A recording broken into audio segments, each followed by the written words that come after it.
코리아 선교방송을 시청하시는 시청자 여러분, 한 주간도 주님의 은혜 가운데 평안하셨습니까? 밖에는 비가 촉촉히 내리고 있습니다. 봄을 재촉하는가 봅니다. 오늘 함께 나눌 말씀은 로마서 3장 1절에서 8절 말씀, 율법을 받은 유대인의 특권이라는 제목으로 오늘 함께 나눠보도록 하겠습니다. 성경 봉독해 드리겠습니다. 그런즉 유대인의 나음이 무엇이며 할례 유익이 무엇이뇨? 범사에 많으니 첫째는 저희가 하나님의 말씀을 맡았음이니라. 어떤 자들이 믿지 아니하였으면 어찌하리요? 그 믿지 아니함이 하나님의 미부심을 패하겠느뇨? 그럴 수 없느니라. 사람은 다 거짓되되 오직 하나님은 참되시다 할지어다. 기록된 바 주께서 주의 말씀에 의롭다함을 얻으시고 판단받으실 때 이기려 하심이라 함과 같으니라. 그러나 우리 불의가 하나님의 의를 드러나게 하면 무슨 말하리요? 내가 사람의 말하는 대로 말하노니 진노를 내리시는 하나님이 불의시냐? 결코 그렇지 아니하니라. 만일 그러면 하나님께서 어찌 세상을 심판하시리요? 그러나 나의 거짓말로 하나님의 참되심이 더 풍성하여 그의 영광이 되었으면 어찌 나도 죄인처럼 심판을 받으리요? 또는 그러면 선을 이루기 위하여 악을 행하자 하지 않겠느냐? 어떤 이들이 이렇게 비방하여 우리가 이런 말을 한다고 하니 저희가 정죄받는 것이 옳으니라. 아멘. 우리는 누가 자기와 다른 말을 하면 틀렸다고 합니다. 자신은 옳고 상대가 하는 말은 틀렸다고 하지요. 왜 이런 생각을 할까요? 자신은 항상 옳은 자리에 놓고 자기 기준으로 판단을 하기 때문이죠. 이처럼 인간들은 항상 자신 중심에서 판단하는 편견을 갖고 있습니다. 편견이란 한쪽으로 치우쳤다는 말이지요. 자기의 잘못을, 자기의 생각을 틀렸다는 것을 깨닫고 돌이키는 것이 아니라 도리어 상대가 틀렸다고 하지요. 인간을 낳아주신 예수님을 십자가에 못 박혀 죽였다는 것입니다. 예수님께서 하신 말씀을 믿지 아니하고 틀렸다고 생각하며 십자가에 못 박아 죽인 것입니다. 이것을 빛 대신 예수님이 어둠의 빛을 비추되 자기 행위가 악함으로 빛을 미워하는 것입니다. 이러한 사고가 우리의 신앙 속에 나타나지요. 누가 나에게 바른 말을 나에게 해주면 감사하게 생각하지 않냐고 배척을 하곤 합니다. 이처럼 인간들은 자기에게 옳은 말을 해주고 바른 길을 인도해주는 사람들에게 감사하는 것이 아니고 도리어 자신의 잘못을 지적해주는 사람을 배척하는 악함을 드러내는 것입니다.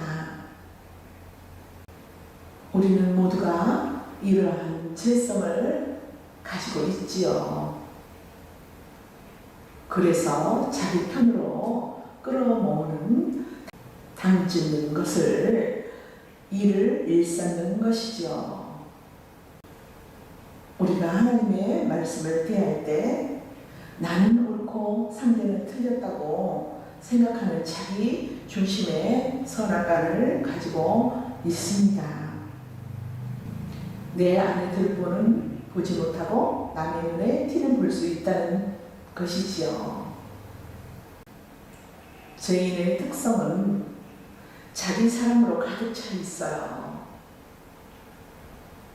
나는 다 알고 내가 하는 모든 일들이 옳다라는 생각을 갖고 있지요.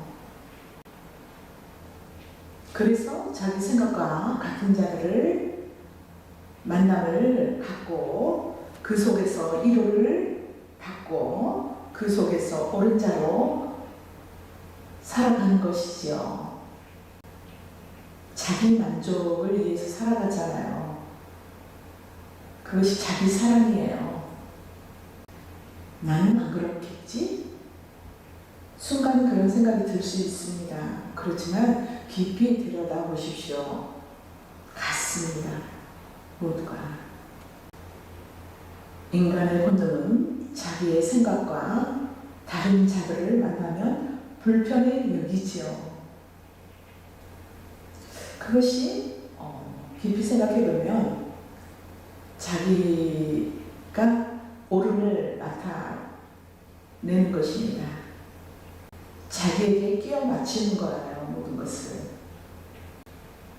이것이 성도들 생활 속에 다 나타나지요. 우리가 한 하나님을 섬기는데 각양의 교파들이 생겨나죠. 교파마다 성경을 해석하는 것이 조금씩 다르지요. 예수님께서 이 세상에 오셨을 당시에 유대인들은 여러 분파로 나누어져 있습니다. 바리새파, 사두개파, 에세네파, 콤담 공동체, 열심당과 같이 각양의 신앙관을 가진 자들로 분파를 형성하면서 사분 오열이 되어 있었습니다. 이들은 모두 유대인들이었지요.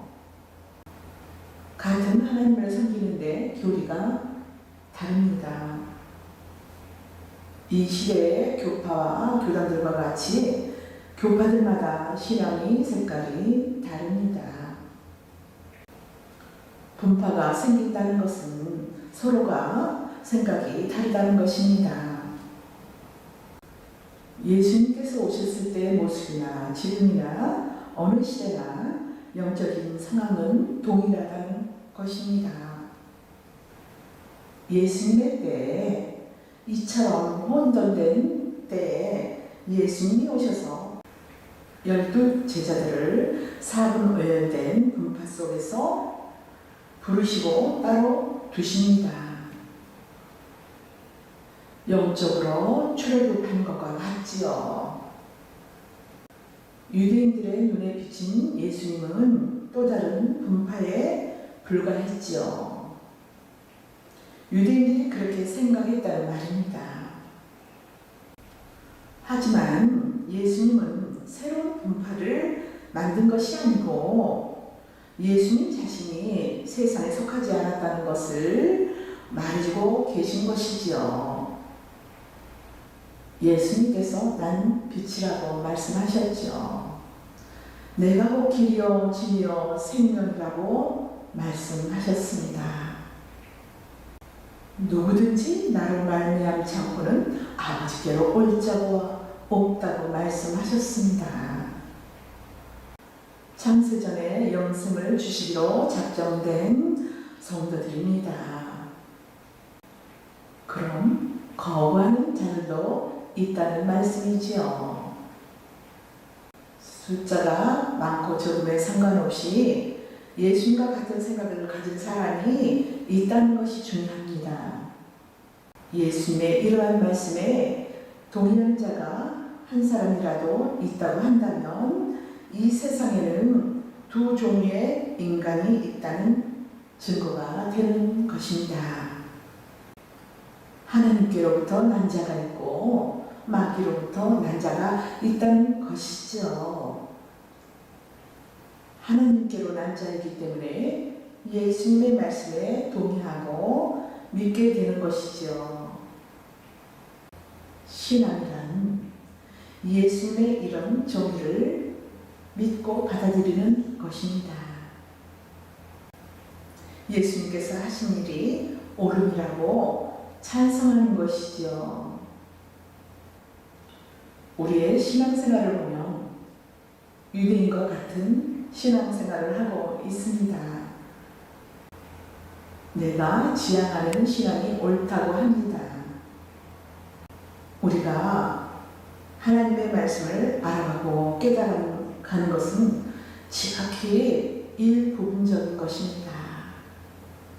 우리가 하나님의 말씀을 알아가고 깨달아간다는 것은 지극히 부분적인 것입니다. 영원하신 하나님을 이해하고 담아내는 것에는 티끌 같은 것입니다. 피조물은 피조물만큼만 하나님을 알지요. 우리가 안다는 것도 제한적인 것일 수밖에 없습니다.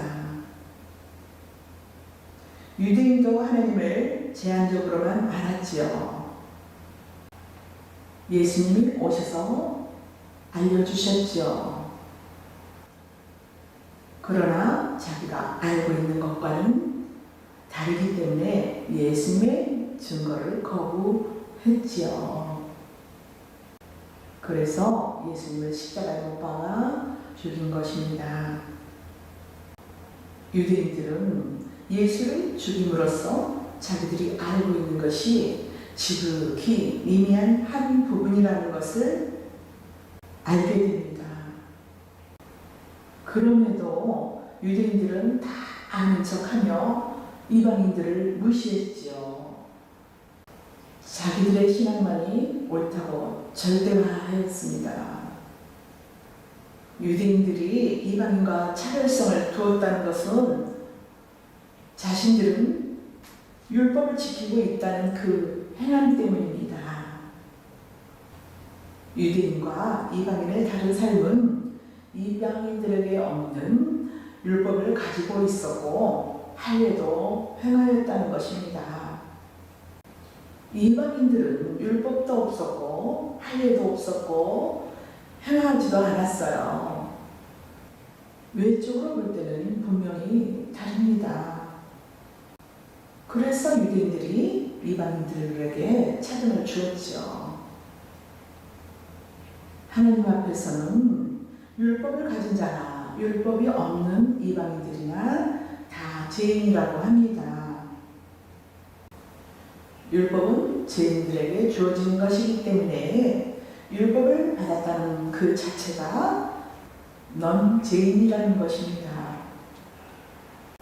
시당초에 인간들에게 율법을 준 것은 죄인임을 드러나게 하시려고 주신 것입니다.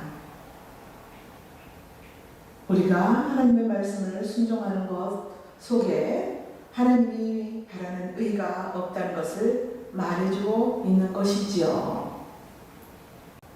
하나님께서 준비해 주신 의는 예수님 속에만 있습니다. 율법이 죄인으로 드러나게 하듯이 하나님 말씀이 죄인으로 드러나게 하는 것입니다. 히브리서 4장 12절에서 13절 말씀을 보겠습니다. 그러므로 우리가 저 안식일에 들어가기를 힘쓸지니 너는 누구든지 저 순종하지 아니하는 본에 빠지지 않게 하려 함이라.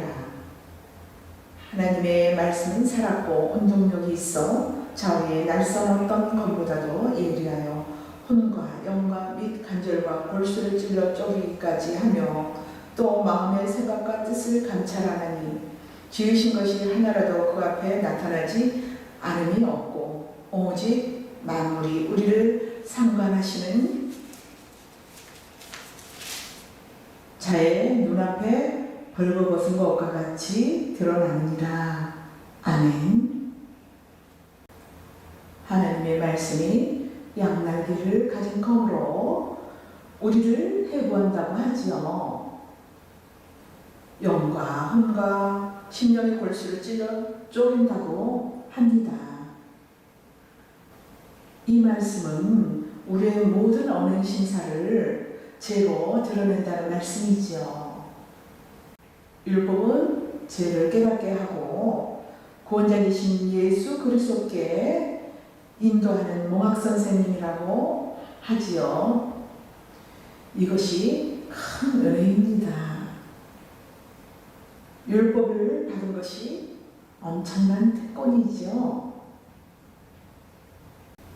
하나님께서 말씀하시죠. 의인은 없나니 하나도 없다라고. 다 죄인이라는 것이죠. 이것이 하나님께서 인간에 대한 정의입니다. 그러나 인간들은 그렇게 생각하지 않고 자신들의 선악관으로 판단을 하지요. 인간의 기준으로 착한 일을 하면 착한 사람이라고 인정을 하고 악한 행동을 하면 악한 사람이라고 합니다. 이러한 사고 자체가 하나님 앞에서는 악이지요. 그러나 인간들은 그렇게 생각하지 않습니다. 그래서 하나님께서 유대인들에게 그것이 아니라는 차원에서 율법을 주신 것입니다. 예수님께서 십계명을 간단하게 말씀하셨죠. 위로는 하나님을 사랑하고 아래로는 이웃을 사랑하라고 말씀하셨습니다. 사랑하되 자기를 버리고 사랑하라고 말씀하셨지요. 하나님을 사랑하되 마음을 다하고 성품을 다하고 뜻을 다하고 목숨을 다해서 사랑하라고 말씀하셨습니다. 내 이웃을 내 몸과 같이 사랑하라고 말씀하지요. 인간들에게는 이 말씀을 지킬 수가 없습니다. 한번 자신들을 돌아보십시오. 이 말씀을 내가 100%를 행하고 있는지. 율법을 지킬 수 없는 것은 죄인의 본성과 반하는 것이기 때문입니다. 죄인의 본성은 하나님께서 말씀하신 것과 반대로 움직이지요. 하나님보다 자신을 사랑하고 이웃보다 자신을 사랑합니다. 마음은 온유로되 육신이 약합니다. 우리가 하나님의 자녀니까 하나님 아버지 말씀대로 살고 싶잖아요.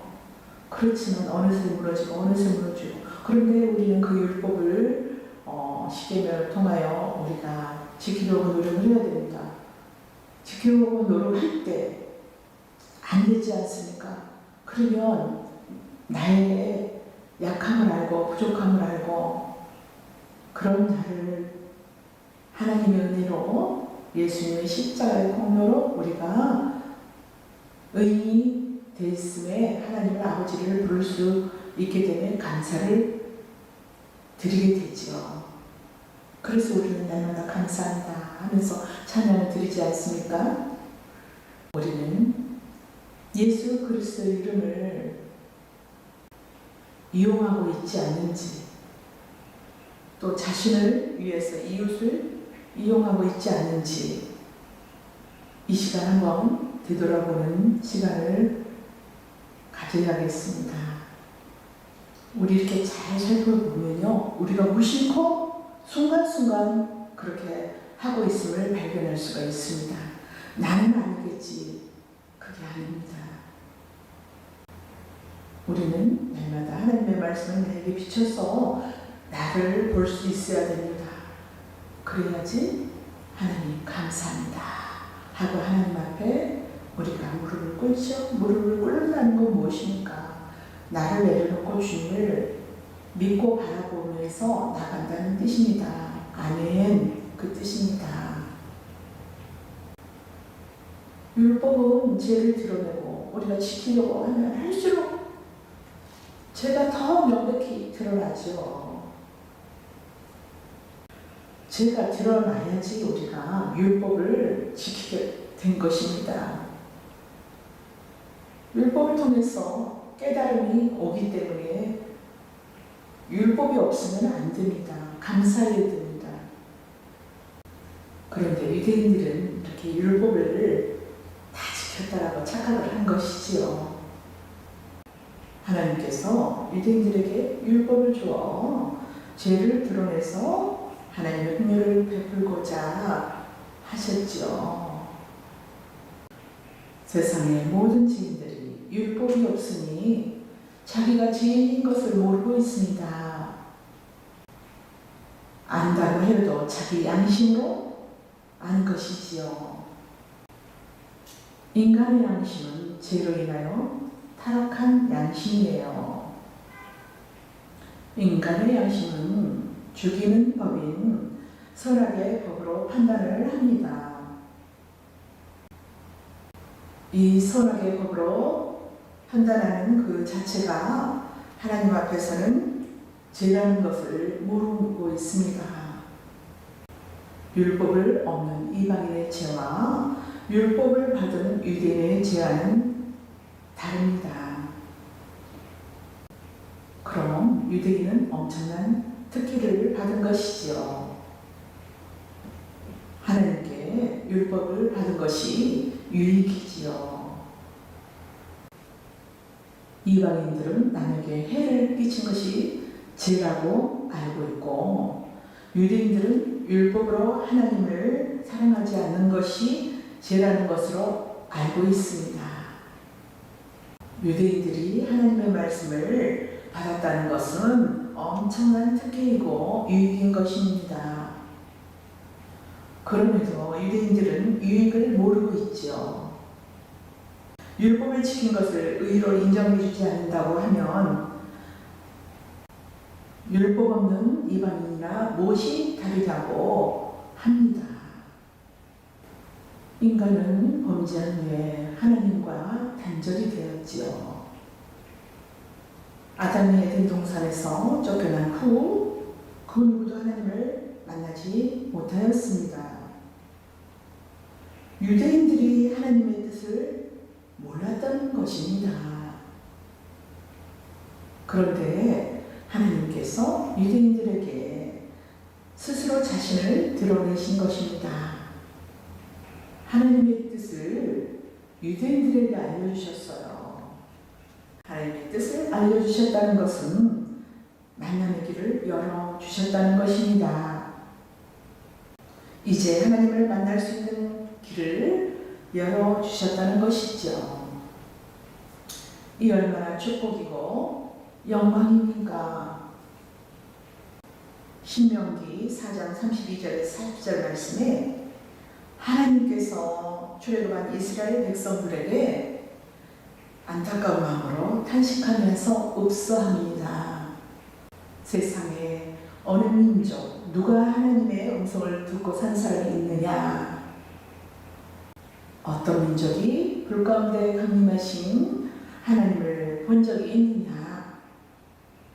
하나님을 만나고도 살아남은 민족이 있느냐? 없다는 것입니다.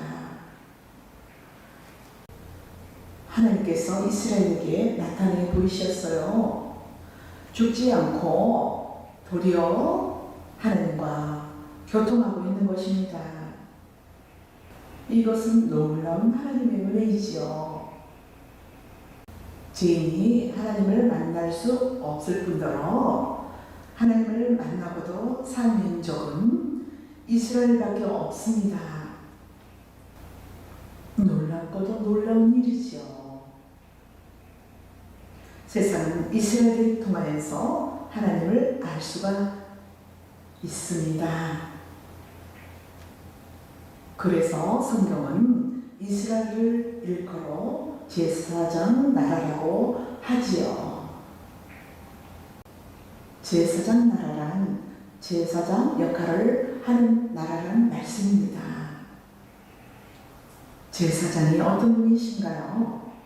죄인을 대신하여 하나님께 제사를 지내주는 사람, 그런 사람이죠. 다른 말로 중보자라고 합니다. 하나님은 제사장을 통하여 하나님을 만날 수 있게 하고, 제사장을 통하여서 말씀해 주심으로 하나님의 뜻을 알 수가 있죠. 하나님이 이스라엘에게만 하나님을 만날 수 있는 지도와 같은 율법을 주셔서 만나게 되지요. 그럼 예수님을 통해서 하나님을 만나는 길이 열리게 된 것입니다. 네, 유대인 중에 일부가 율법으로 예수를 만났어요. 율법의 의미를 알고 있는 자들이 있다는 것입니다. 표면적 유대인들 속에 이면적 유대인들이 육신의 할례를 받은 자들 속에 마음의 할례를 행한 자들이 있다는 것입니다. 하나님께서 율법을 주신 목적이 틀리지 않다는 말씀이지요. 빛 대신 하나님의 말씀을 우리에게 비추어서 내 자신이 누구인지를 알아가고 깨달아서 하나님의 은혜에 대하여 감사하며 찬양하며 살아가시는 저와 여러분이 되시기를 바랍니다. 감사합니다.